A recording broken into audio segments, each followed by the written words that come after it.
भाभी हो तुम मुझसे प्राण दिखता है तुम्हें? नहीं दिखता। तब जब भोले शंकर उसकी गति नहीं रोक सकता है, तंत्र साधना तो सबसे तेज और तुरंत फलदायी है। मध्यरात्रि का शमशान करना या ना घोरा इति अघोरा। नमस्कार दोस्तों, मैं जयप्रकाश, आप देख रहे हैं अपनी वार्ता। हम लोग आप पहुँचे हैं तीर्थराज प्रयाग में। वो प्रयागराज जहाँ पर कभी ब्रह्मा जी ने अपनी प्रथम यज्ञ की थी, वो प्रयागराज जहाँ पर महर्षि भारद्वाज ने आज के 5000 वर्ष पहले अपने 10,000 छात्रों के साथ यहाँ पे आश्रम चलाया करते थे। वो प्रयागराज जहाँ लाखों वर्षों की तपस्या करने के पश्चात अगर यहाँ डुबकी नहीं लगाए तो पूरी तपस्या का फल नहीं मिलता। कहा जाता है प्रयाग सब तीर्थों का राजा है और उन्हीं प्रयागराज में देश और दुनिया से अनेक श्रद्धालु, तपस्वी, भक्त, साधु संत आते हैं माघ मेले में। और इसी बीच में एक हमारे बाबा जी साथ में हमसे वार्तालाप करते हैं। क्या बाबा जी? राधे राधे। जय भैरव, जय काल भैरव, राधे राधे।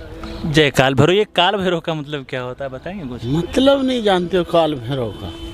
नहीं। काल भैरव प्रकृति का नियंत्रक देवता है। काल भैरव काल गति, जिसमें पूरा विश्व समाया हुआ, काल चक्र इसका नियंता है। काल भैरव मृत्यु का और मोक्ष का और पूरे प्रलय का देवता है। भोले शंकर का उग्र रूप। भोले शंकर का गुरु। बाबा जी, आपने संन्यास लेने का मतलब कब से आपने संन्यास लिया? संन्यास की प्रवृत्ति में कब आए आप? संन्यास नहीं लिया मैंने। हाँ जी। मैं ओगड़ हूँ, मैं साधक हूँ, मैं तांत्रिक हूँ। सिद्धू संन्यास अलग मार्ग है, संन्यास वाला मार्ग अलग है, हमारा मार्ग अलग है। कई मार्ग होते हैं, जैसे नदियाँ कई हैं जाती हैं, समुद्र में मिल जाती हैं, तो अपना अपना रास्ता है। हमारा मार्ग जो है ओगड़ है, तांत्रिक है, साधकों वाला है। समझ गए बेटा? हाँ। मुझे बचपन से ही है मेरा। मैं छोटा जब था 6-7, तब से मैं जब से होश संभाला तब से साधकों के साथ निकल गया था। हर जगह गया, कहीं कहीं साधकों के साथ रहा, तो सिद्धों के साथ रहा, तो कहीं सिद्ध जगहों पर रहा, जो उनसे मिलता गया प्राप्त करता गया। आज यहाँ अवघड़ का मतलब क्या होता है, इसके बारे में कुछ बताएंगे? अवघड़ का संस्कृत शब्द है अघोर। ना घोरा इति अघोरा। जो घोर बोलते हैं भयानक, बीभत्स, जो घोर चीज़ को भी सहज कर दे, वो अघोर है। जैसे शमशानों में हम लोग साधना करते तो हम सहज भाव से, वहाँ हमें सहजता वो प्राप्त, सब जाते हैं वहाँ 2 मिनट में उनको सब। हम ऐसी जगह साधना करते हैं, उस जगह को भी हम सरल कर देते। यदि जहाँ दुर्गंधारी हम लोग बैठ जाते हैं, सुगंध का वातावरण हो जाता है। हम किसी चीज़ को बुरा नहीं मानते, हम किसी चीज़ के उसमें नहीं बंधे हुए, हम सब चीज़ को सहज मानते। और किसी बुरी चीज़ को सहज कर देना हमारा भाव है। किसी गंदे आदमी को शुद्ध कर देना हमारा भाव है। किसी बुरी चीज़ को हम धो दें, इसको अच्छा कर दें, हमारा भाव। ये नहीं कि गंदा है हमसे दूर हट जाए, ये नहीं। आप जब शमशान घाट में तपस्या करें, शमशान घाट में साधना कर रहे थे, तो कहावत है शमशान घाट में बहुत सारे भूत प्रेत शैतान ये सारे चीज़ रहते हैं। क्या आपको कभी उन्हें मिले नहीं? कि आपकी कुछ बोले नहीं? ऐसा कुछ हुआ कि ये अपवाद है कि लोगों का ढोंग है? ऐसा ढोंग भी नहीं है, अपवाद भी नहीं है, वो भी एक दुनिया है, वो भी अपनी एक दुनिया है। जैसे ये बात सत्य है, कृष्ण भगवान भी बोले, दुनिया भी बोले, जब से अनादि से आदि तक आत्मा का अस्तित्व है, आत्मा अजर अमर है। वहाँ होते हैं सब तरह की, जो अकाल मौत मरते हैं, जिनको इच्छाएं पूरी नहीं अचाएँ, तो वो सब वहाँ रहते हैं किसी न किसी रूप में। आत्माएं तो रहती हैं। शमशान घाट तो एकदम आत्माओं का डेरा, उनका सबसे बड़ा जमघट है। लेकिन जब हम लोग प्राण हाथ में लेके उसी चीज़ को खोजने निकले, हम उन्हीं से सबसे संसर्ग करने लिए इस दुनिया को दूर रखे, तो वहाँ में बड़ा आनंद आता है। उनसे भी यदि मुझसे मिल भी जाते हैं तो भय नहीं होता है, आनंद आता है। उनसे भी रमते हैं। अब मैं बड़बड़ाता हूँ, मैं कुछ बोलता हूँ, मैं उनकी कुछ सुनता हूँ, वो कुछ हमारी सुनते हैं। ये एक अलग क्षण होता है, उसमें कुछ बड़ नहीं कर सकते। आत्माओं को कई बार संसर्ग हुआ, आत्माएँ एकदम सत्य हैं। ये आपने बताई तंत्र विद्या, तो क्या तंत्र विद्या सच में सत्य है? आज के समय में कोई तंत्र को मानता ही नहीं है। क्या बात करते हो तुम? आज और कल क्या करते हो? जब चीज़ सत्य है तो सत्य है। अब तो उसका ज्ञान नहीं तो नहीं। आजकल ज्ञान कम हो गया ना। जब हमारी तंत्र साधनाएं, अब तंत्र साधक ही कम रह गए, क्योंकि साधनाएं कठिन होती। आजकल साधनाएं कम करने लगे, साधक रह ही नहीं गए, तो क्या वो विद्या नहीं रह गई?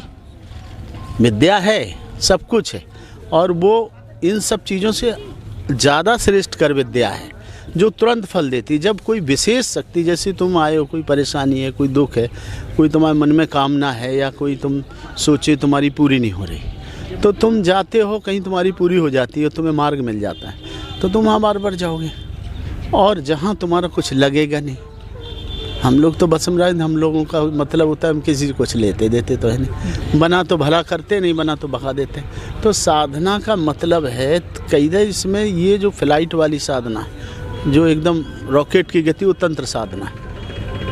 हम भीड़ नहीं लगाते, गुप्त साधना केंद्र बना है, गुप्त कुंड पर रात में 12 बजे बैठेंगे, धुनी चलेगी, हम होंगे, भैरव होगा। तो जो साधक, जो सच्चे साधक हैं, जिन साधनाओं में दम है, वो साधना गोपनीय। गुयात गोत अनिरु पार्वती, खुद भोले शंकर ने कामाख्या के लिए कहा था, अति गुह साधना है, यानी से और परम पवित्र गोरखनाथ से लिए सबने सिद्ध की, जिनकी आंखें नहीं आंख दिए। जो तो कौन कहता है कि तंत्र साधना करके तो देख। तंत्र साधना तो सबसे तेज और तुरंत फलदायी है। खुद काल भैरव भोले शंकर उसके जागे देवता, उन पर किसी गति का प्रभाव नहीं पड़ता कि अभी कलयुग है तो काल भैरव कलयुग में भी उसी तरह है, सत्ययुग में भी उसी तरह, ऐसी महाकाली। जब भोले शंकर उसकी गति नहीं रोक सकता है काली की, तो किसकी गति रोकने की है? तो ये कोई साधना प्रमाणित है, इसका कोई प्रमाण है या कोई दिखा है? कईयों बार प्रमाणित हुई है, आज तक प्रमाणित ही है सब इसकी गति पे। काल भैरव की जो साधना है, जो भी सिद्धियां हैं, आज भी प्रत्यक्ष हैं, कल भी प्रत्यक्ष, इसकी प्रमाण सब ग्रह गतियाँ हैं, ये भी तंत्र गति पे। तंत्र गति पे तुम्हारा शरीर का ये तंत्र जो है कल की डेट में आज सूक्ष्म है, पहले सूक्ष्म ध्यान करता था। प्रमाणित बता दो, आत्मा के शरीर के अंदर कौन सी शक्ति है जो चला रही तुमको? प्राण चला रहा है। प्राण दिखता है तुम्हें? नहीं दिखता। तब वो चला रहा है, तो मट्टी हो जाएगा, निकल जाए सेकंड में।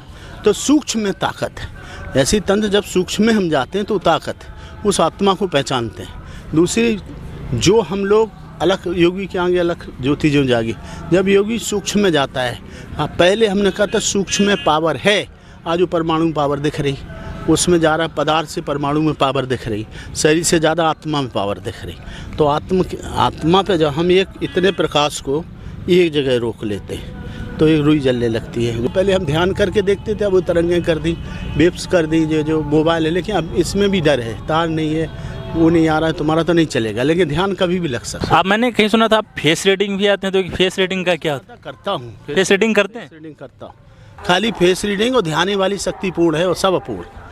हमारे बारे में कुछ बताएंगे, मैं क्या कर रहा हूँ? बताऊँगा, लेकिन तुमको इसको पहले समझा दूँ कैसे अपूर्ण, जो तुमने पूछा। कुंडली है, जो ज्योतिष बहुत बड़ी कही जाती है, एरोस्कोप वगैरह का। तो कुंडली में ये बताओ, पहले 7 ग्रह थे, कितने थे? 7। राहु केतु को बाद में जोड़ा 9 हुए। इसके बाद अब 11 हुए। कितना हुए? 11। और अब कितने हैं पता है? नहीं। तब पहले 7 ही पे ज्योतिष होती थी। पहले तो ग्रहों में गड़बड़ी हो गई। दूसरी चीज, कुंडली समय चक्कर पे बनती है, टाइम में जरा सी गड़बड़ी हो गई, सारा कुंडली बेकार। चौथी चीज, कुंडली शतरंज की चाल है। क्या है? शतरंज की चाल। हाँ, 9 ग्रह 9 तरह की बात कर रहे हैं। 9 आदमी 9 तरह की बात करे तो तेरी कुंडली सच कौन बताएगा? यदि एक उदाहरण में दे रहा हूँ कि कुंडली में चौथा शुक्र बैठा है किसी औरत का, चौथा शुक्र अच्छी स्थिति, तो औरत बड़ी गुणवती, बड़ी रूपवती, बड़ी लक्ष्मी, बड़ी भयंकर सुंदर और सब कुछ गुण से संपन्न, सुख देने वाली होगी। वही कुंडली में यदि मंगल बैठा है तुम्हारा 7वें स्थान, उसी औरत का 7वें मंगल बैठा, तो बड़ी उल्टा, बड़ी हरामी, बड़ी पति को धोखा देने वाली और बड़ी दुष्ट होगी। तो ये कुंडली दोनों चीज़ कैसे हो सकती? बता। नहीं हो सकती है? नहीं हो सकती, हो ही नहीं। लेकिन दोनों ग्रह बता रहे उसमें, तो ढोंग हो सकता है फिर? होंग नहीं, ये शतरंज की, फिर उसको काटा जाता है, किसका प्रभाव कम है, किसका ज़्यादा है, किसकी न, मतलब शतरंज की पूरी चाल है। चौथी चीज़, यदि ये घर बिगड़ गया, मतलब ये घर जरा सा समय ऊपर नीचे हो गया, तो तुम्हारा पुत्र वाला शत्रु पे पहुंच जाएगा, स्त्री वाला मृत्यु पे पहुंच जाएगा। भाव अगल बगल सारे भाव बदल जाएंगे। यदि लगन बदल गई तो सारा चीज़ चक्र बदल गया। तो कुंडली देखने का आदमी करता है ऊपरी बात। अरे तुम्हें कुंडली की हकीकत में जब जाएगा सच्चाई जानने के लिए, तो कुंडली को बहुत अच्छा, या तो जितने बार भी पहले जो हुए हैं सब ध्यानी थे, सब उच्च कोटि के साधक थे, जो कुंडली को निष्पादन देखते थे, समझ जाते थे। उनके सामने खाली चक्र की जरूरत थी। यदि कुंडली गलत है तो सुधार लेते थे।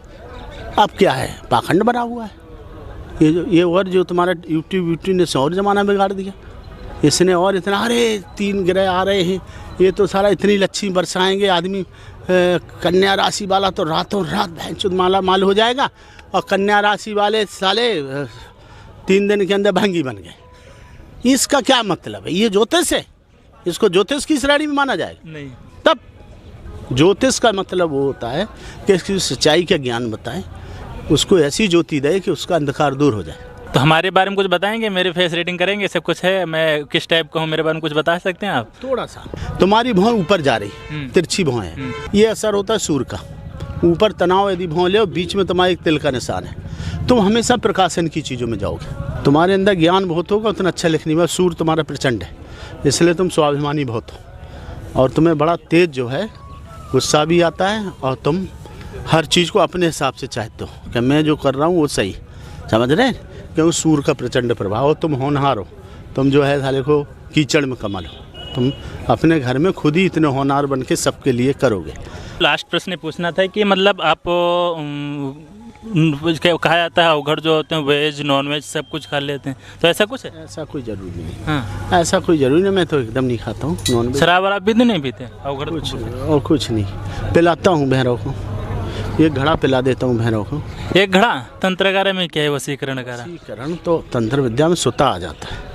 तुम करो साधना, तुम में आ जाएगा। तो वसीकरण होता है तपस्या में, किस में? तेज में। बहुत बहुत धन्यवाद बाबा, आपने ये दिया। और कैसी वार्तालाप आप लोग कमेंट कर जरूर बताएं। बहुत बहुत धन्यवाद। नमस्कार, मैं जयप्रकाश, कैमरामैन विजय के साथ। Thank you.